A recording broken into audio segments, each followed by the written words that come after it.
Tema 11. Latinoamérica y el Caribe. Revolución cubana. El 1 de enero de 1959, un grupo de guerrilleros ocupó La Habana y mandó al exilio al dictador Fulgencio Batista. Este movimiento revolucionario fue dirigido por Fidel Castro. Después, en 1956, una guerrilla en Sierra Maestra con menos de 100 combatientes, con la consigna que decía: patria o muerte, venceremos. Ernesto Guevara se había unido con Castro en México y con 148 hombres se inició la conquista del resto del territorio. Después, Estados Unidos acusa al gobierno de Cuba de comunista y le impuso un embargo comercial. En 1961, el presidente Kennedy autorizó a la CIA a invadir Cuba con un grupo de exiliados cubanos anticastristas. Finalmente, Cuba logró derrotarlos, y Khrushchev envió una carta a Kennedy aceptando retirar misiles de Cuba a cambio de la promesa de que Estados Unidos no invadiría a la isla por la vía democrática. Posteriormente, la URSS retiró misiles y Estados Unidos promete no invadir a Cuba. Integración económica de Estados Unidos fue durante la cual un territorio importante es llamado Mercosur, el cual está formado por Argentina, Brasil, Paraguay, Uruguay, Venezuela y Bolivia. Actualmente, la cifra de víctimas asciende al menos a 35.000 personas, de ellos 28.000 fueron torturados, 2.279 ejecutados y cerca Tema 12 de Norteamérica. Uno de los temas actuales es la migración a los Estados Unidos. Una de las razones es la demanda de mano en Estados Unidos, un fuerte crecimiento demográfico en México, diferencia salarial entre Estados Unidos y México, redes sociales y familiares entre México y el TLCAN, que viene siendo el Tratado de Libre Comercio. Una de sus características es la producción combinada de 17.0 billones de dólares, una población de 444.1 millones de personas, 33.3 millones en Canadá, 304.1 en Estados Unidos y 106.7 en México. Idiomas hablados: inglés, francés y el español. Los principales aspectos del Tratado de Libre Comercio son la entrada a mercados, facilitar la entrada de productos, barreras no arancelarias, aspectos de aduanas, inversión directa, servicios, propiedades intelectuales, compras gubernamentales, estándares de calidad. Algunas de las expectativas generadas con el TLCAN no se han cumplido. En el tratado se estableció que el equipo de transporte mexicano podía cruzar la frontera y dar servicio en los Estados Unidos y Canadá. Sin embargo, en la práctica esto no ha sido así. Tema 13. Multipolaridad en el mundo actual. Uno de los acontecimientos más fuertes fue el atentado a las Torres Gemelas, el 11 de septiembre en Estados Unidos. Los antecedentes antes del 11 de septiembre son: en los ataques del 11 de septiembre hubo pánico y se paralizó el comercio y el turismo durante varios meses. El gobierno de Estados Unidos creó una situación de miedo que llevó a muchos ciudadanos a buscar terroristas y a denunciar a migrantes que parecían sospechosos. Se consideró que el atentado del 11 de septiembre había sido planeado por Osama Bin Laden, guerrillero afgano. El gobierno de Estados Unidos atacó a Afganistán y derrocó al gobierno. Existen dos tipos de terrorismo: militantes nacionalistas, que desean crear su propio estado y expandir territorio nacional. El otro es estados apoyan territorios contra estado. Gobiernos militantes de Siria, Irak y Corea del Norte y financian secretamente a grupos terroristas. Los BRICS. La palabra BRICS hace referencia a un conjunto de países emergentes: Brasil, Rusia, India y Sudáfrica, cuyas economías se desarrollan rápidamente durante el cambio de siglo, para después convertirse en importantes motores de crecimiento mundial, sobre todo después de la crisis financiera del 2008 en Norteamérica y Europa. Algunas de las características de los BRICS son que albergan a casi el 20% de la población mundial, han desarrollado mercados de exportación sólidos.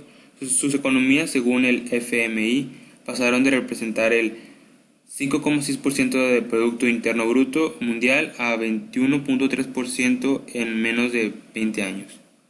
Están atrayendo mucha inversión extranjera directa. Sus gobiernos han iniciado intentos de integración en África, América Latina y... Tema 14. Desregulación arancelaria y financiera. La OMC y otras instituciones. La OMC es la Organización Mundial de Comercio, que fue creada en 1995 con el objetivo de fortalecer la operación de las reglas del juego del comercio internacional. Cuenta actualmente con 160 miembros. Al igual que el GATT, la OMC busca reducir las barreras comerciales entre los países, además de incrementar el comercio internacional. Es por ello que fija reglas para el intercambio comercial. La desregulación arancelaria. Orígenes y consecuencias. Esta se ha venido dando desde que se formó el GATT alrededor de 1947, ya que los países han estado reduciendo sus barreras arancelarias e hicieron más transparente el mercado desde el punto de vista impositivo. Por otra parte, la atracción de inversión extranjera es un tema importantísimo, ya que permite la entrada de recursos que van a impulsar diversos sectores económicos del país receptor de dicho capital. Después, fue la misma OMC quien propició la desregulación financiera en sus países miembros, ya que al tomar en cuenta al Comité de Comercio de Servicios Financieros, este adoptó 56 ofertas de apertura de mercado presentadas por 70 países como resultado de negociaciones sobre los servicios financieros. Este acuerdo comprende 18 billones de dólares, por el medio del cual fue posible que se lograra la regulación financiera, ya que se lograron dos compromisos específicos por la parte de los países miembros. El primero, concretar la autonomía e independencia del sector financiero, y el segundo, buscar fuentes de financiamiento alternativas para la actividad productiva. La atracción e inversión extranjera y sus consecuencias. Los países desarrollados se han comprometido a una desregulación del sector de los servicios financieros de forma importante. Un aspecto de esto es que los países de la OMC no pueden poner límite al volumen de las transacciones de la industria financiera extranjera ni limitar el porcentaje de los participantes operadores extranjeros. Es por ello que los bancos extranjeros pueden tomar el control de todo el sector bancario. Otro aspecto negativo es que no hay medidas que se protejan la permanencia de los capitales. Es por ello que en la década de los 80 un reconocido economista norteamericano, James Tobin, propuso grabar con un impuesto especial la inversión internacional especulativa. Y aunque el impuesto propuesto por este señor no fue bien aceptado por la comunidad internacional, actualmente no se aplica. Es importante que los países consideren regular de forma adecuada, ya que los extremos son perjudiciales. La primavera es el resultado de la madurez de la sociedad, cansada de la repartición inequitativa a las riquezas nacionales y deseosas de mayor participación en las decisiones políticas. Túnez está situado en el norte de África. Aunque carece de recursos naturales que poseen sus países vecinos, ha tenido crecimiento económico y estabilidad gracias a las decisiones tomadas en aspectos financieros. Estuvo gobernado por el dictador Zine al-Abidine Ben Ali durante muchos años. La primavera árabe se desarrolla con protestas, demandando mejores salarios, frenó de escasez de productos, manifestaciones que quieren la salida de Ben Ali, y el presidente a finales. Ben Ali y su esposa son condenados a 35 años de cárcel. Egipto, país cuya realidad era muy distinta a la de Túnez. Este país sufrió un deterioro muy fuerte en el aspecto social. Asimismo, había encarecido de los alimentos y crisis económica, lo cual originó un fuerte malestar en la población. Egipto estuvo gobernado desde 1981 por Hosni Mubarak.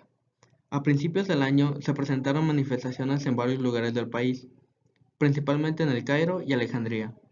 El 28 de enero, casi medio millón de personas provocaron una inmensa manifestación que provocó la salida de fuerzas policiales. Tras estos hechos, Mubarak intentó iniciar un proceso de reconciliación nacional, proponiendo cambios sustanciales en la nómina del gobierno, pero sin hablar de su permanencia como presidente de Egipto. Libia. Este país estuvo gobernado desde finales de la década de los 70 por el militar Muammar el-Gaddafi. A pesar de haber tenido un buen desarrollo económico y contar con un buen nivel de vida, los habitantes de una ciudad del norte, Benghazi, se manifestaron al inicio de 2011, solicitando al gobierno de Gaddafi que se mejoraran las condiciones de vida de los ciudadanos. Asimismo, hubo acusaciones de enriquecimiento ilícito hacia los miembros del gabinete del mandatario. Siria. La guerra en Siria es uno de los peores conflictos bélicos del siglo XXI. El gobierno se enfrenta a diversos grupos rebeldes de la oposición que buscan derrocar al gobierno por ser violento.